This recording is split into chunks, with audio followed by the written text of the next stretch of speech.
भाई के पास गई और भाई ने मुझे अपनी बाहों में भर लिया और काम करने लगा। ये हमारे शुरुआती दिन थे, तो मुझे कुछ परेशानी तो हुई, लेकिन मुझे काम करने में बहुत मज़ा आ रहा था।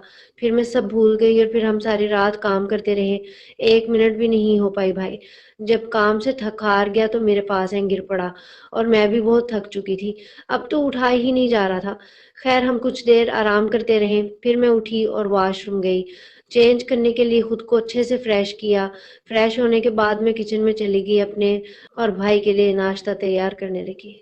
जब नाश्ता तैयार हो गया तो मैं भाई के पास गई और कहा, भाई उठो, नाश्ता तैयार है, नाश्ता कर लो। तो भाई कहने लगा कि मुझे और भी काम करना है। तो मैंने कहा, भाई अभी नहीं, सुबह हो गई है, अम्मी अबू उठ जाएंगे और आपको कॉलेज भी जाना होगा, फिर शाम को करेंगे काम। मेरी बात सुनकर भाई को समझ में आ गया था।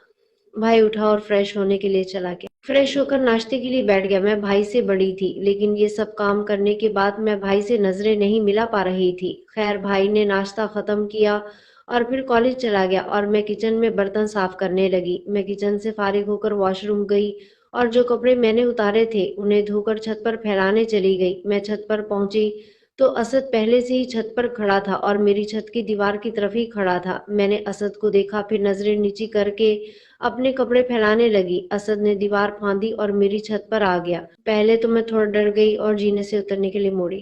तभी असद ने मेरा हाथ पकड़ लिया और कहने लगा, नम्रा मेरी बात सुनो। मैंने कहा, असद ये क्या बदतमीजी है।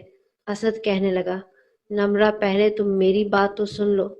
तो मैंने कहा, मुझे कुछ नहीं सुनना है, तुम मेरा हाथ छोड़ दो। तो असद कहने लगा कि ठीक है, मैं तुम्हारा हाथ छोड़ देता हूँ, लेकिन तुम्हें मेरी बात सुनने पड़ेगी। तो मैंने कुछ सोचते हुए हाँ कह दिया। असद ने मेरा हाथ छोड़ दिया और कहने लगा कि मैं तुमसे बहुत मोहब्बत करता हूँ, मैं तुमसे शादी करना चाहता हूँ, कहो तो तुम्हारे घर रिश्ता भेजो।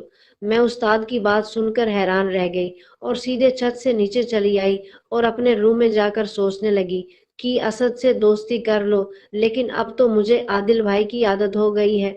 अगर मैं आदिल भाई से दूर हुई तो कैसे रहूंगी। मैंने ये सोच लिया कि मैं असद की सारी बात भाई को बता दूंगी और भाई से पूछ लूंगी कि मुझे इससे दोस्ती करनी चाहिए या नहीं। मैं यही सब सोच रही थी कि अम्मी की आवाज आ गई। अम्मी अब्बू आप सोकर उठ चुके थे।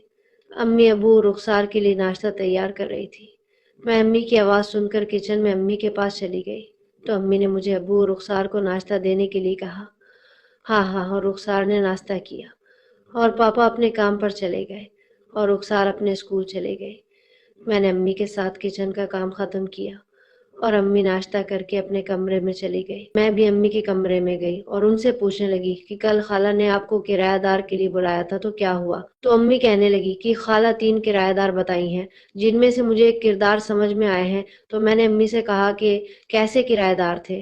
अम्मी कहने लगी कि 2 किराएदार की तो फैमिली काफी बड़ी थी। एक किराएदार जो खाला ने बताया था वो सिर्फ हस्बैंड और वाइफ थे और काफी पढ़े लिखे भी हैं। पढ़े लिखे हैं तो सलीके वाले भी होंगे, ज्यादा घर में लड़ाई झगड़ा नहीं होगा। तो मैंने अम्मी से कहा कि अम्मी उन्हें हस्बैंड वाइफ को किराए पर घर दे दीजिए। तो अम्मी कहने लगी कि मैंने आपके पापा से भी पूछा तो वो भी यही कह रहे थे। मैं ये सब बात करके अम्मी के रूम से चली आई और अपने रूम की सफाई करने लगी। सफाई करते वक्त मुझे वही नावल देखें जो भाई ने मुझे दी थी। मैंने जल्दी से सफाई खत्म की और नॉल पढ़ने लगी। नॉल पढ़ते पढ़ते मुझे दोपहर हो गई थी। अम्मी ने आज दोपहर का खाना बना लिया था और मुझे आवाज नहीं दी थी, और भाई भी आपका था और रुखसार भी आज की थी। अम्मी खाना बना चुकी थी तो रुखसार मेरे रूम में आई और मुझसे कहने लगी कि चलिए नम्रा आप ही, अम्मी बुला रही हैं खाना खाने के लिए मैं अम्मी के पास गई और कहने लगी कि अम्मी आपने मुझे बुलाया भी नहीं दोपहर का खाना बनाने के लिए। तो अम्मी कहने लगी कि तुम सुबह की उठी होती हो और सुबह का सारा काम करती हो, तो मुझे लगा शायद तुम सो रही होगी, इसलिए मैंने तुम्हें नहीं बुलाया। हम सब ने साथ बैठकर दोपहर का खाना खाया और फिर अम्मी अपने रूम में चली गई और मैं और रुखसार अपने रूम में चले गए और भाई अपने रूम में चला गया। मैं अपने रूम में रुखसार के साथ बैठी थी कि मुझे भाई का व्हाट्सएप मैसेज आया। मैसेज में भाई मुझे कमरे में बुला रहा था। तो मैंने रुखसार से कहा कि रुखसार मैं छत पर जा रही, मैंने अपने कपड़े पर फैलाए, उन्हें उतार लेती हूँ और इस तरह मैं अपने रूम से निकल कर भाई के रूम में आ गई। मैंने भाई से पूछा कि आप मुझे क्यों बुला रहे थे?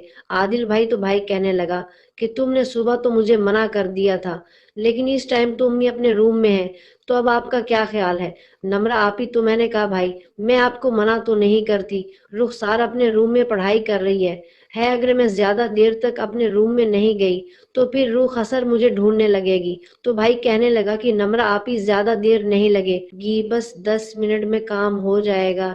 तो मैंने कहा ठीक है भाई, लेकिन ज्यादा देर नहीं लगाना।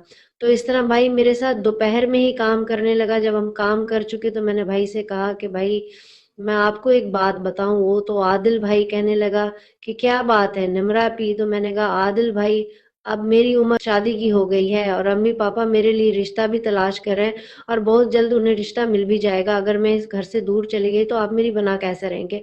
क्योंकि मैं तो आपकी बना नहीं रह सकती कत्ती। तो आदिल कहने लगा कि नुमरा आपी, मैं भी आपके बना नहीं रह सकता। ये कहकर आदिल भाई काफी उदास हो गया और कहने लगा कि देखिए नुमरा आपी, मैं आपकी शादी वहां करूंगा जहां मैं आ सकती हूँ, आपके पास। तो मैंने आदिल भाई से कहा कि अगर अम्मी ने मेरी शादी कहीं दूर कर दे तो भाई कहने लगा कि मैं ऐसे इनकार कर दूंगा। तो मैंने भाई से कहा कि मेरे पास एक बहुत अच्छा रिश्ता है। तो भाई कहने लगा तुम्हारे पास कौन सा रिश्ता है? तो मैंने भाई को असद की सारी बात बता दी। तो भाई कहने लगा कि आदू देखने में तो अच्छा है और जल्दी उसकी नौकरी भी लगी है। तो भाई मुझसे पूछने लगा कि नमरापी असद आपसे कह रहा था कि वो आपके लिए रिश्ता भेजेगा। तो मैंने कहा आदिल भाई, असद मुझसे आज ही सुबह कह रहा था। ये बात सुनकर आदिल भाई के चेहरे पर मुस्कुराहट आ गई और मुझसे कहने लगा कि ये तो बहुत अच्छा होगा नमरापी, आपकी ससुराल घर के पास होगी तो मैं कभी भी आपके पास जा सकता हूँ और आप कभी भी मेरे पास आ सकती हैं। हम भाई बहन भी हैं तो हम पर किसी को शक भी नहीं होगा।